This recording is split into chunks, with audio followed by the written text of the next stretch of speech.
Trade Genius.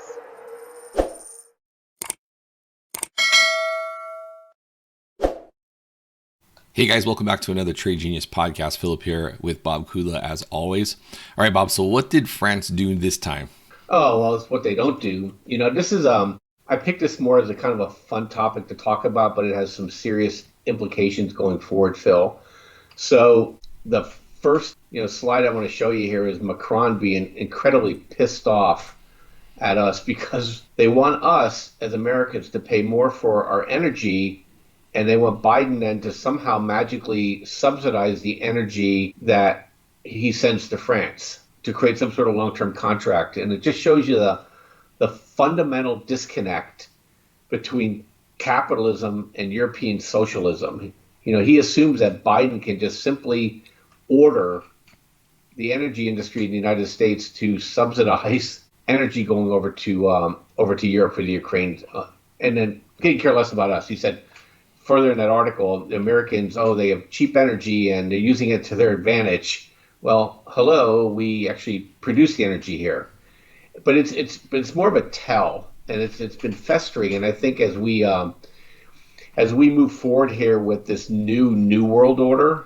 where I think Europe is become very, very basically relegated to the dustbin of great powers here, is you're going to hear more and more of this kind of complaining, because in the United States, is that we've been subsidizing European defense and security for, well, basically since World War II, and the Europeans continuously cheat on their NATO commitments for us, and that's money we have to spend that they don't spend, and they use that money they don't spend on defense to subsidize other industries or subsidize their people and lecture us on why their system is superior, all the while they're parasitic as to really what we do and what we produce. They're sucking off of it. In addition to that, Phil, it's not only that, but it's also healthcare.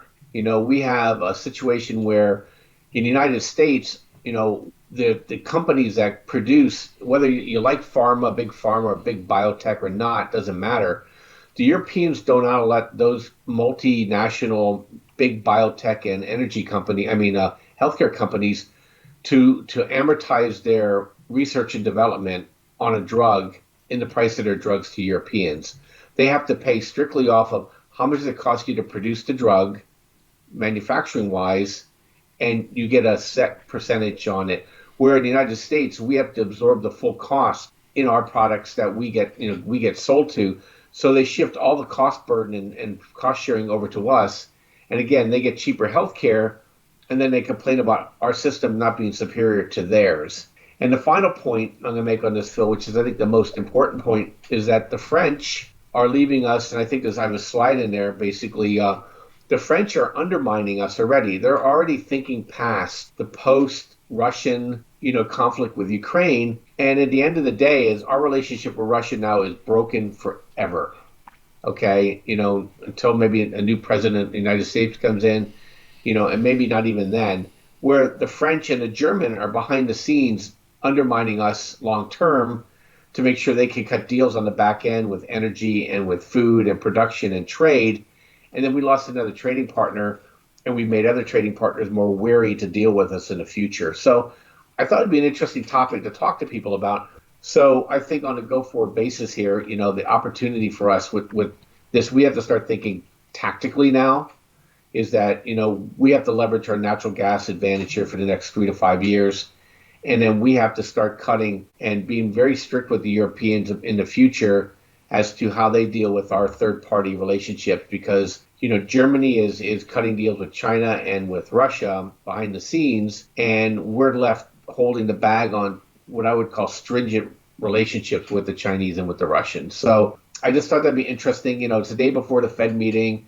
Not really much as hot as happening here at the market, but I thought people should really understand that Europe is never our friend. And I don't have to nearly go off on the Bank of International Settlements that sits in Switzerland and what they would like to do with digital currencies, and another way in which for them to force the Americans into their way of thinking and also to keep them relevant on the scene. So So that's kind of what I was thinking today, Phil. All right. So basically, if France is mad about the energy policy, that should confirm that going long LNG natural gas plays in the market is probably a good thing, right? Yeah, I would think so. I think we have a year to 18 months. They said Europe has a 5 year. They have a 5 year energy problem. I think the Russia thing winds down here within a year at the most, and so you'll start seeing Russian gas start coming back into the system. I would say probably next fall. So I think we have a tremendous opportunity to take advantage of it between now and spring. And then I think that trade's probably off the deck. The food trade, though, I think is a little bit longer term because I think we have the climate involved here that is causing us some issues. We talked about that already earlier yesterday about wheat. I think these things are an issue for us long term. And then I think with Lula in there, as with Brazil, I think food inflation and our advantage with food is going to stay, I think, at a higher level here. And then one thing we should talk about in the future is that I think the renewable game is really going to be it's going to be really a non-issue going forward. We can't produce the metals to achieve the dream. So until there's an acceptance of nuclear, it's going to be fossil fuels, and the Europeans don't have any. And so I think that's where our advantage is going to remain in that space. Got it. Okay. Interesting topic. Speaking of the Fed FOMC tomorrow, real quickly, what do you think the decision is going to be, 50 or 75 tomorrow? Oh, I think 75 for sure. I think the cake is baked. There's been interesting cross currents on this, Phil. So you have Chase Bank coming out and saying if they only do 50, it's a 10% increase in the stock market. And then you have Nick Tamaris coming out earlier saying that the Fed's going to pivot. Then he comes out and corrects himself this weekend and says, well, that's not really what I meant to say. And the Fed probably doesn't have enough time to make that decision even in December. So maybe even 75 on December might be in play.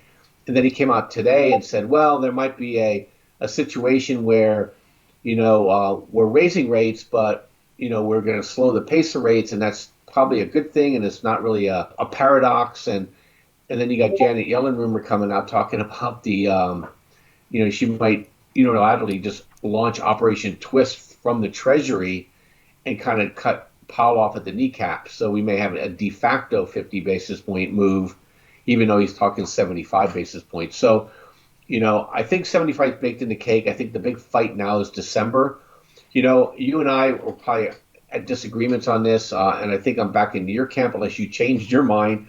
Is that I think the Fed's going to stay hawkish. I think I agree. They can't get it on. They can't get the inflation under control because they fundamentally can't fix supply issues. So we may get a 75 and a hint for a 75, or he may say 75, 50, and 50. And I don't think the market's going to like it. I think the market's going to probably sell off.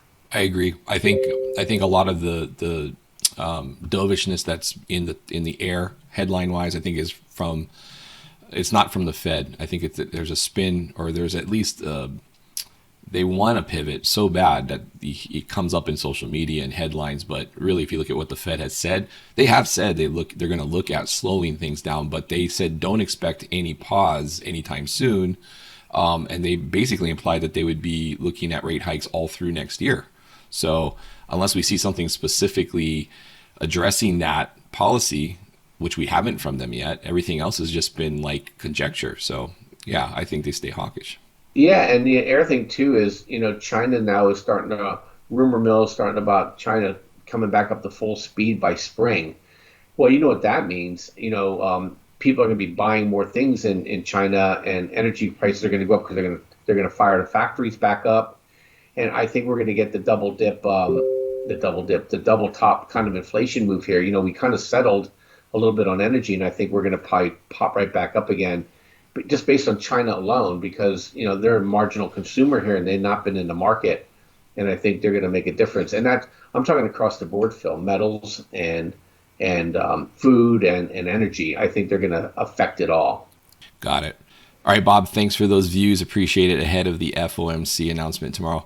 As always, guys, we appreciate the views. Please hit that like and subscribe button. We really appreciate that. And if you have any feedback on today's video, please leave them below. We'd love to hear from you.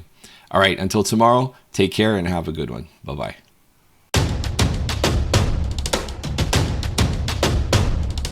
Trade Genius.